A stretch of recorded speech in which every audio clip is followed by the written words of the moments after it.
Desde que era niño, siempre quise ser guardabosques. Crecí en un pueblo pequeño, un lugar perdido entre colinas y rodeado de bosques tan densos que parecían tragarse la luz del sol.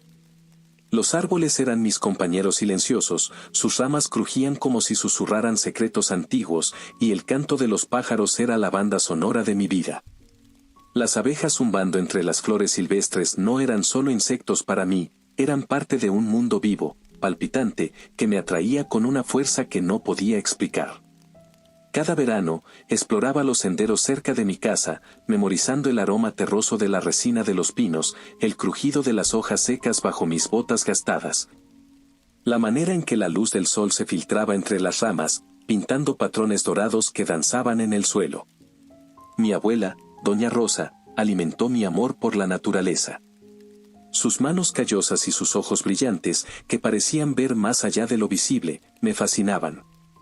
Por las noches, junto a la chimenea, mientras las brasas crepitaban, me contaba historias que mezclaban mito y realidad, espíritus antiguos que cuidaban los árboles, animales que guiaban a los extraviados, y, en voz baja, sombras que acechaban a los imprudentes. El bosque es un ser vivo, Javier, decía, removiendo las brasas con un atizador ennegrecido. Te dará todo si lo respetas, pero si lo traicionas, no perdona. Yo asentía, con los ojos muy abiertos, más fascinado que asustado, soñando con el día en que sería parte de ese mundo misterioso. A los 10 años, tuve mi primera experiencia inquietante en el bosque. Mi primo Luis y yo nos alejamos demasiado del sendero principal, atraídos por el brillo de un arroyo que no aparecía en nuestros mapas dibujados a mano. El sol estaba alto, pero el aire se volvió frío de repente, y los pájaros dejaron de cantar. Sentí un peso en el pecho, como si algo nos observara desde las sombras.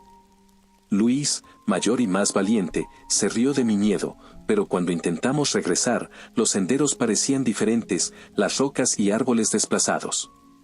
Después de horas de pánico, encontramos el camino de regreso gracias a un cuervo que graznó insistentemente, como si nos guiara. Luis juró que fue casualidad, pero yo nunca olvidé la mirada penetrante del ave ni la sensación de ser observado. Desde entonces, llevaba un pequeño cuaderno donde anotaba cada detalle de mis exploraciones, convencido de que el bosque tenía secretos que solo yo podía descifrar. En la universidad, canalicé mi obsesión en la biología forestal. Estudiaba con una intensidad casi febril, absorbiendo cada lección sobre ecología, fauna y conservación como si mi vida dependiera de ello. Mis cuadernos estaban llenos de notas frenéticas, diagramas de ecosistemas y dibujos detallados de plantas y huellas de animales. Pasaba horas en el laboratorio, analizando muestras de suelo, diseccionando especímenes vegetales o estudiando patrones de migración de aves. Mis compañeros me veían como un excéntrico, pero mis profesores, especialmente el profesor Ramírez, un ecologista de renombre con un aire melancólico y una cicatriz apenas visible en la sien, reconocieron mi talento. Ramírez se convirtió en mi mentor. Me llevó a excursiones de campo donde aprendí a leer los signos del bosque, las huellas de un ciervo marcadas en el barro, el canto territorial de un búho al anochecer, el musgo que crecía en el lado norte de los troncos. En una de esas salidas, mientras acampábamos bajo un cielo estrellado, Ramírez me habló de los bosques como entidades vivas, no solo en un sentido ecológico, sino casi espiritual.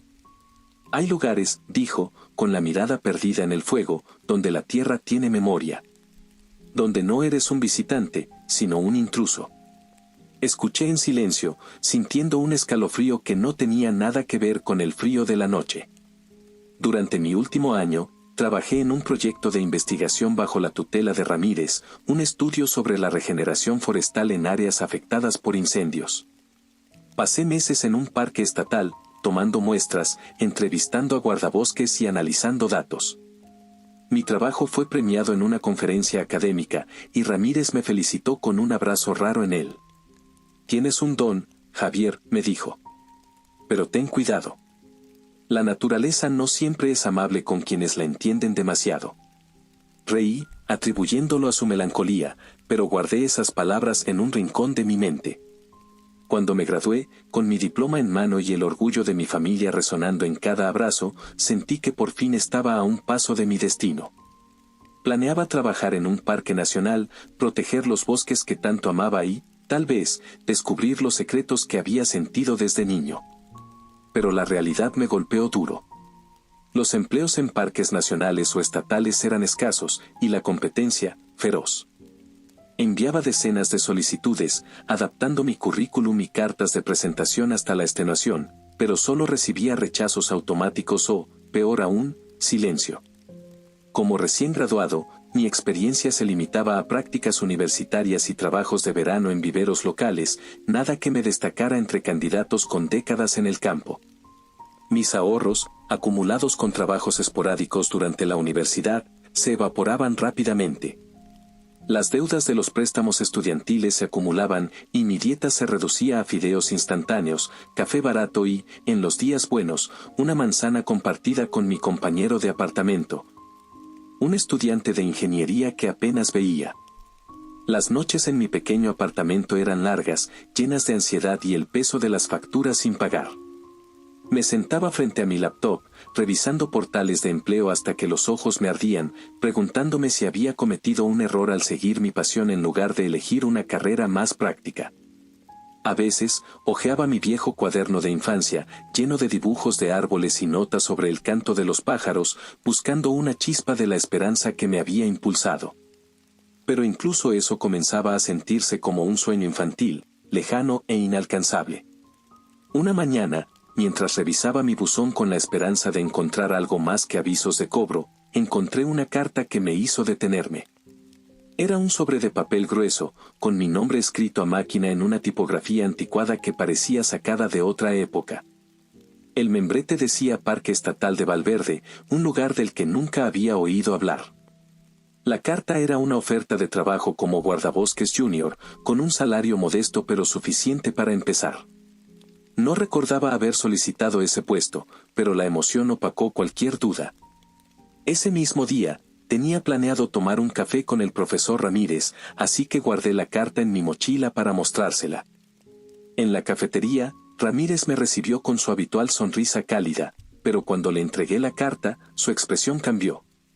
Sus ojos se oscurecieron al leer el membrete, y tras recorrer el texto rápidamente, me la devolvió con una tensión palpable en el rostro. «Di que no, Javier», dijo, con una voz que no admitía discusión. Parpadeé, desconcertado. ¿Por qué? Llevo meses buscando trabajo, y esto es lo primero que me ofrecen. Es exactamente lo que quiero hacer. ¿No te parece extraño recibir una oferta para un trabajo al que nunca postulaste?, preguntó, inclinándose hacia mí. Ese lugar no es bueno. Fruncí el ceño, sin saber qué responder. Ramírez suspiró, pasándose una mano por el cabello canoso. Fuiste uno de mis mejores estudiantes, Javier. Tienes talento, pasión. Mereces algo mejor que eso. Hizo una pausa, como si luchara contra un recuerdo que no quería compartir. He oído cosas sobre Valverde. Cosas malas. Prométeme que lo investigarás antes de decidir. Asentí, más por cortesía que por convicción. Esa noche, en mi apartamento, busqué información sobre el Parque Estatal de Valverde. No había mucho, un sitio web básico con fotos de senderos frondosos, un lago cristalino y un cielo despejado que parecía sacado de una postal. Las reseñas en plataformas como Google y Yelp eran mayoritariamente positivas, con comentarios recientes que alababan los senderos impecables, el mejor lugar para desconectar y la naturaleza en su máxima expresión. Pero al ordenar las más negativas, encontré comentarios inquietantes, algunos de años atrás. Mi primo desapareció en un sendero. La policía dijo que se perdió, pero nadie buscó de verdad. Mi auto se averió cerca de la entrada. Mi esposo fue a pedir ayuda a la estación de guardabosques y nunca volvió. Nadie me da respuestas. Esto va a sonar loco, pero los letreros parecían moverse. Mi hija dejó un rastro de migas de pan, y solo por eso encontramos el camino de regreso. Cerré la laptop, con el corazón acelerado. Las reseñas negativas eran pocas, y podían ser exageraciones o casos aislados. Los incidentes en parques solían ocurrir por descuido, excursionistas que ignoraban las advertencias, subestimaban el clima o se aventuraban sin preparación. Mi situación no me permitía ser exigente. Las deudas no esperaban y mi cuenta bancaria estaba en números rojos. Decidí dormir en ello, pero en el fondo, ya había tomado una decisión. Al día siguiente, llamé al número de la carta. Un hombre mayor, con una voz grave pero amable, respondió. Se presentó como Esteban, el jefe de los guardabosques. Parecía genuinamente sorprendido cuando expresé mi interés, como si no esperara mi llamada. Hicimos una entrevista telefónica breve, casi protocolaria, donde me preguntó sobre mi formación y experiencia al aire libre. Al final, me ofreció el puesto en el acto. ¿Cuándo puedes empezar?, preguntó Esteban. Puedo empacar todo en mi coche y estar allí el lunes, respondí, con una mezcla de nervios y emoción. Perfecto, dijo, y colgó tras darme indicaciones para llegar. Antes de partir, decidí investigar un poco más. Fui a la biblioteca municipal y busqué en los archivos de periódicos locales, esperando encontrar información sobre Valverde. Encontré una breve nota de 1940 sobre la creación del parque, pero nada más. Intenté contactar a un antiguo compañero de clase que trabajaba en el Departamento de Parques Estatales, pero solo recibí una respuesta evasiva: nunca he oído hablar de Valverde, ¿estás seguro de que es estatal? La falta de información, en lugar de disuadirme, me intrigó aún más. Era como si el parque existiera en los márgenes del mundo, esperando que yo lo descubriera. El viaje a Valverde fue largo, cruzando carreteras secundarias flanqueadas por bosques y colinas. La señal de mi celular se desvanecía a medida que me adentraba en la región, pero los paisajes me llenaban de entusiasmo. Después de meses de rechazos, por fin tenía una oportunidad. La única sombra era el correo que Ramírez me envió tras informarle que había aceptado el trabajo. Javier, por favor, no hagas esto. Algo más aparecerá. Puedo hablar con el departamento para que seas mi asistente de cátedra. Solo no vayas. No supe qué responder, así que dejé el mensaje sin contestar. El parque estaba más aislado de lo que esperaba, al final de un camino de grava que serpenteaba entre árboles altísimos. Mi nuevo hogar era una cabaña de madera dentro del parque, sencilla pero funcional, con una cama individual con un colchón que crujía, una cocina con lo básico, un sofá desgastado cubierto por una manta deshilachada, y un televisor tan antiguo que parecía un mueble de museo. No me importó, siempre preferí leer, y tenía mucho que aprender sobre Valverde. Junto a la puerta, colgado de un clavo, había un silbato de metal con un cordón grueso y un letrero que decía: úsalo solo en emergencias. Lo observé, preguntándome si habría osos o pumas en la zona, cuando un golpe en la puerta me sacó de mis pensamientos. Eran 3 personas, 2 hombres y una mujer, todos mayores, con rostros curtidos pero sonrisas cálidas. Se presentaron como Clara, Marcos y Juan, los otros guardabosques. Traían bolsas llenas de provisiones, comida enlatada, linternas, pilas y una manta tejida a mano que Clara insistió en que era para las noches frías. Me dieron una bienvenida efusiva, ayudándome a organizar la cabaña mientras hablaban del encanto especial del parque. Clara, la mayor, mencionó que era hora de pasar la antorcha a una nueva generación. Asentí, emocionado, diciendo que la naturaleza tenía una magia única. Esa noche, organizaron una fogata en un claro cercano para darme la bienvenida oficial. El aire estaba fresco, y las chispas del fuego subían hacia un cielo estrellado que parecía infinito. Clara sacó un libro antiguo, encuadernado en cuero oscuro, con las páginas amarillentas y un olor a moho y tinta vieja. Era un registro de todos los guardabosques que habían trabajado en Valverde, explicó. Tienes que poner tu nombre completo, nada de apodos, insistió Marcos con una seriedad que me pareció exagerada. Escribí Javier Alejandro Torres Vargas, con cuidado, sintiendo un peso inexplicable en cada letra, como si ese acto me anclara al lugar de una manera irrevocable. Mientras las llamas crepitaban, los 3 compartieron historias sobre el parque, sobre cómo los senderos parecían mantenerse solos, cómo los animales eran más tranquilos que en otros lugares, cómo el clima siempre era benévolo. Me sentía en casa. Durante la fogata, Clara me entregó una linterna antigua, con el metal desgastado pero funcional. La batería es especial, dijo, con una sonrisa que no alcanzó sus ojos. Nunca se apaga, pero no la uses a menos que sea necesario. Asentí, atribuyendo el comentario a la solemnidad del momento. Más tarde, mientras los guardabosques reían y contaban anécdotas, noté que cada uno llevaba un silbato idéntico al mío, colgado de sus cuellos como amuletos. Las siguientes semanas fueron un torbellino de aprendizaje. Acompañaba a Clara, Marcos y Juan en sus rondas diarias, memorizando los senderos, aprendiendo a identificar huellas de animales y a leer los patrones del clima. Clara era paciente, explicándome cómo distinguir entre las marcas de un zorro y un lince. Marcos me enseñó a reparar cercas y limpiar los senderos de ramas caídas. Juan, el más callado, me mostró cómo interpretar el viento y las nubes para predecir tormentas. En mi tiempo libre, devoraba los manuales del parque y mapas topográficos, ansioso por conocer cada rincón de Valverde. Todo parecía perfecto. No había accidentes, ni crímenes, ni personas desaparecidas, a pesar de las reseñas negativas que había leído. Los visitantes llegaban en un flujo constante, siempre sonrientes, con familias que hacían picnics, parejas que caminaban de la mano y excursionistas solitarios que buscaban paz. Los días de lluvia eran suaves, casi agradables, y el bosque parecía vibrar con una energía que me llenaba de vitalidad. Nunca me enfermé, de hecho, mi piel tenía un brillo saludable, y me sentía más fuerte que nunca. Las advertencias de Ramírez empezaban a parecer un eco lejano, un malentendido de un hombre que tal vez había visto demasiado. Sin embargo, pequeños detalles comenzaron a inquietarme.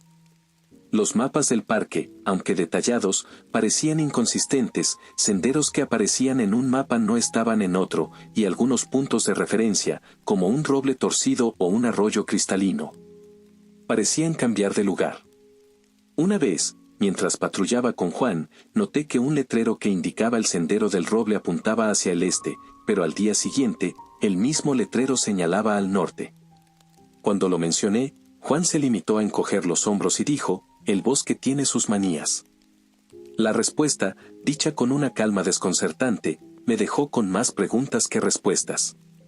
Otra vez, mientras caminaba solo por un sendero al atardecer, sentí un frío repentino, como si el aire se hubiera espesado.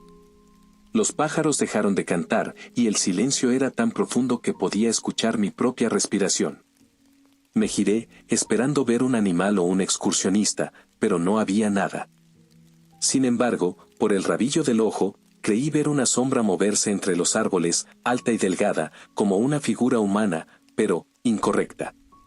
Recordé las palabras de Juan sobre no mirar lo que veía por el rabillo del ojo, así que apreté el paso, con el silbato rebotando contra mi pecho. Cuando llegué a la cabaña, el bosque había vuelto a su calma habitual, pero no pude dormir esa noche. Intenté hablar con los otros guardabosques sobre estos incidentes, pero sus respuestas eran evasivas.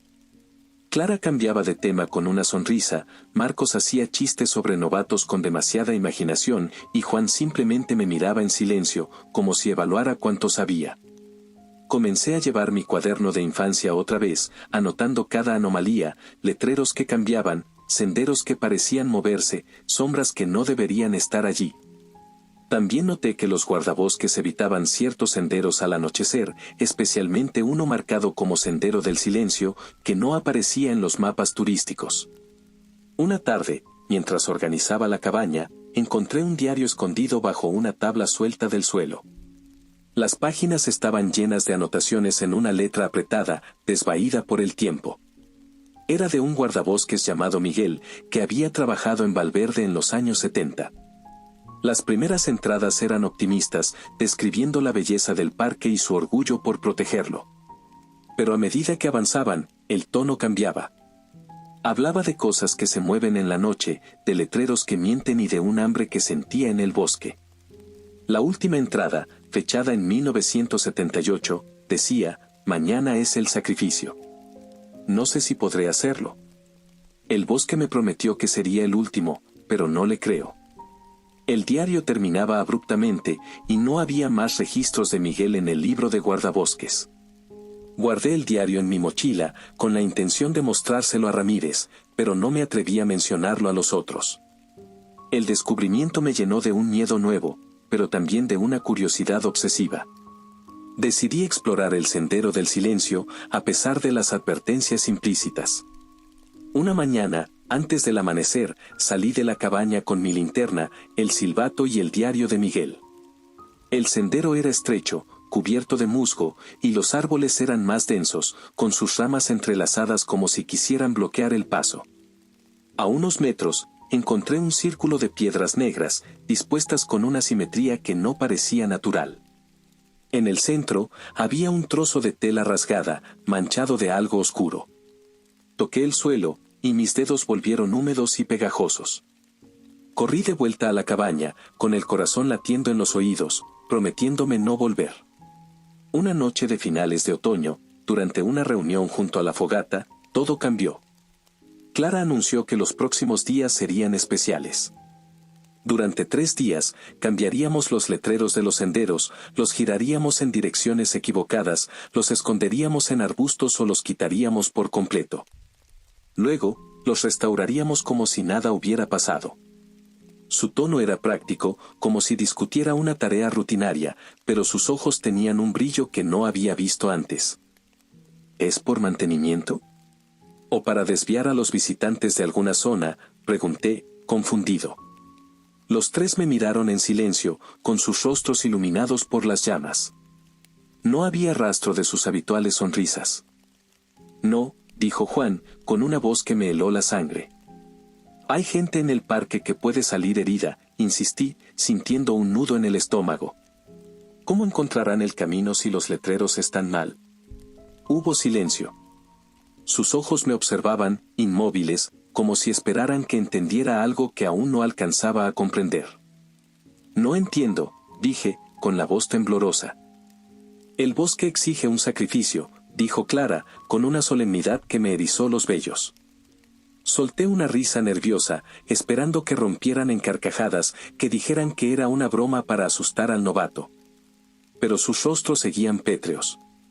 Mi risa se desvaneció, y un sudor frío me recorrió la espalda. ¿Están bromeando?, pregunté, casi suplicando. A las 7 de la mañana, dijo Marcos, levantándose. Los otros lo siguieron, dejándome solo junto al fuego. No pueden hacer esto. Hay gente ahí, grité a sus espaldas. Clara se detuvo, sin girarse. Ese es el punto, respondió, y siguió caminando. Me quedé mirando las llamas, con la mente en blanco. ¿Sacrificio humano? Era absurdo. El parque era mágico, sí, pero no de esa manera. ¿O sí? Pensé en las reseñas, en las desapariciones, en la advertencia de Ramírez, en el diario de Miguel. Pero también pensé en lo perfecto que era todo, los senderos impecables, el clima ideal, mi salud inquebrantable. Tal vez era una prueba, una tradición extraña para evaluar mi lealtad. O tal vez el bosque realmente exigía algo a cambio de su generosidad. La negación me mantuvo en una especie de trance. Al día siguiente, seguía a Juan por los senderos, girando letreros y escondiéndolos. Cada vez que lo hacía, sentía un peso en el pecho, pero no me detuve. No sabía por qué. Tal vez porque aún no lo creía del todo, o porque temía perder el trabajo que tanto había anhelado. O tal vez porque una parte de mí, la misma que había sentido el bosque observándome desde niño, sabía que no había escapatoria. «Lleva el silbato contigo», me dijo Juan mientras trabajábamos. «Si ves algo por el rabillo del ojo, no lo mires. El bosque ya te conoce, pero si te pierdes de verdad, usa el silbato». «¿Qué podría ver?», pregunté, con la voz quebrada. No respondió. Solo siguió caminando. Vimos excursionistas varias veces.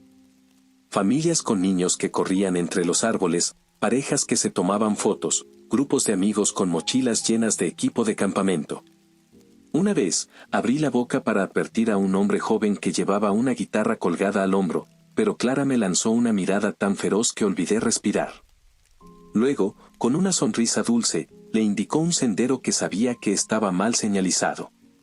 El hombre me agradeció y se perdió entre los árboles, tarareando una melodía que no pude olvidar. Esa noche, intenté contactar a Ramírez. La señal en Valverde era casi inexistente, pero encontré un punto alto cerca de la cabaña donde logré enviar un mensaje: necesito hablar. Algo no está bien aquí. La respuesta llegó horas después, breve y urgente: sal de ahí. Ahora. Pero no había forma de irme. Mi coche necesitaba gasolina y la estación más cercana estaba a kilómetros. Además, una parte de mí todavía se aferraba a la idea de que todo tenía una explicación racional. La última noche antes del periodo especial, nos reunimos una vez más. Clara me entregó un mapa marcado con una cruz roja en el sendero del silencio. Quédate en tu cabaña, ordenó. No abras la puerta, no importa lo que escuches. Después de 3 días, todo volverá a la normalidad. No dieron explicaciones, solo me miraron con esa seriedad inquietante antes de irse. Esa noche, saqué una botella de licor de anís que un amigo me había regalado como broma por ser un duende del bosque. Bebí hasta que el mundo se volvió borroso, esperando ahogar la ansiedad. A pesar de vaciar media botella con el estómago vacío, desperté al día siguiente sin resaca, sin dolor de cabeza, sin nada. Ese detalle, que antes habría sido una bendición, ahora me parecía siniestro. Las primeras 2 horas en la cabaña fueron una tortura de silencio. Leí los manuales del parque una y otra vez, cociné sopas insípidas con las latas que me habían dejado, intenté ver televisión, pero la estática me ponía los nervios de punta. Cada crujido del bosque, cada susurro del viento, me hacía saltar. Empecé a dudar de todo. Tal vez había malentendido.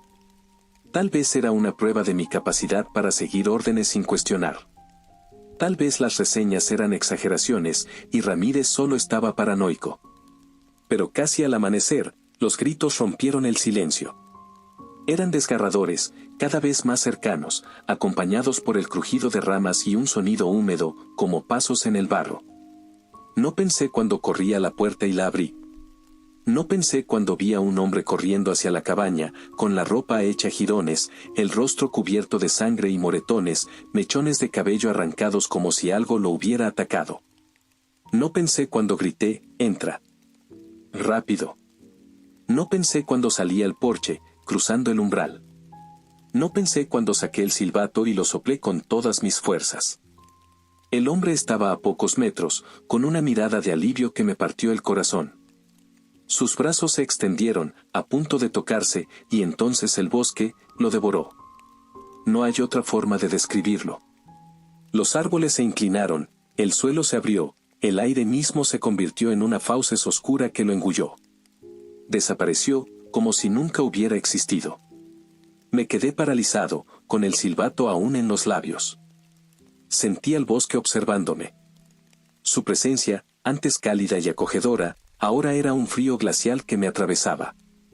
Di un paso atrás, luego otro, hasta que mi espalda chocó con la puerta de la cabaña. El aire se sentía pesado, como si algo invisible me rodeara. En la distancia, escuché un susurro, un crujido de ramas, y la cosa se dispersó, como si buscara otra presa. Cerré la puerta con temblor, echando el cerrojo. No dormí. No comí. Solo me quedé sentado, con la mirada fija en la ventana, esperando que amaneciera. Al día siguiente, metí todo lo que tenía en mi coche y salí de Valverde sin mirar atrás. No dejé una nota, no llamé a nadie. Conduje durante horas, hasta que la señal de mi celular volvió. Entonces, le escribí a Ramírez: tenías razón. Evita los parques, ellos viven ahí, respondió casi de inmediato. ¿Cuáles?, respondí. Todos. No he vuelto a pisar un parque desde entonces. Mi país está lleno de ellos, más de los que imagino, así que ahora prefiero viajar en avión. La última vez que pasé cerca de un área boscosa, sentí el aire inclinándose hacia mí, como si los árboles y las rocas estiraran dedos invisibles para alcanzarme. En los meses siguientes, intenté reconstruir mi vida. Conseguí un trabajo administrativo en la ciudad, lejos de cualquier bosque. Es monótono, pero seguro. Alquilé un pequeño apartamento en un edificio ruidoso, donde el sonido de los vecinos y el tráfico ahoga los susurros que a veces escucho en el silencio. Pero las noches son lo peor. En los momentos de quietud, oigo voces que no deberían estar allí, murmullos que suenan como hojas movidas por el viento. A veces, sueño con el hombre que desapareció frente a mis ojos, con su rostro congelado en esa expresión de alivio que nunca llegó a completarse. Otras veces, sueño con el bosque, con sus árboles inclinándose hacia mí y sus ramas extendiéndose como brazos. En un foro en línea donde compartí mi historia, con un seudónimo para proteger mi identidad, conocí a otros con experiencias similares. Había un hombre que no podía acercarse a cuerpos de agua más grandes que un lavabo, no se había bañado en años, dependiendo de toallas húmedas para mantenerse limpio. Una mujer decía que las montañas la llamaban cada noche, susurrando su nombre en sueños, obligándola a mudarse a una ciudad sin colinas a la vista. Un adolescente afirmaba que los campos de maíz lo seguían, apareciendo en lugares donde no deberían estar. Comparado con ellos, mi vida es casi normal. Intenté contactar a Ramírez varias veces, pero mi mentor se había jubilado y mudado sin dejar rastro. Encontré un artículo en línea sobre un incendio en Valverde, fechado un mes después de mi huida. El fuego había destruido gran parte del parque, pero no se mencionaban víctimas ni se explicaba la causa. El sitio web del parque ya no existía, y las reseñas en línea habían desaparecido, como si Valverde nunca hubiera existido. Comencé a investigar otros parques, buscando patrones. Encontré historias similares, desapariciones inexplicables, guardabosques que renunciaban sin motivo, reseñas que hablaban de senderos que se movían. Anotaba todo en un nuevo cuaderno, no por curiosidad, sino por miedo. Temo que lo que controla esos bosques me encuentre de nuevo, que los árboles aparezcan un día frente a mi ventana. Una noche, mientras revisaba mis notas, escuché un crujido fuera de mi apartamento. Abrí las cortinas, esperando ver solo la calle iluminada por farolas, pero por un instante, juro que vi algo parecido a una sombra muy alta.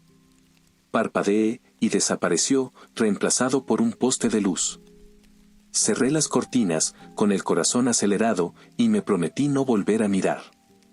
A veces, en las noches más silenciosas, escucho un susurro que no debería estar ahí. Y me pregunto cuánto tiempo podré seguir huyendo. No sé qué son ellos, o si el bosque mismo es un ser vivo.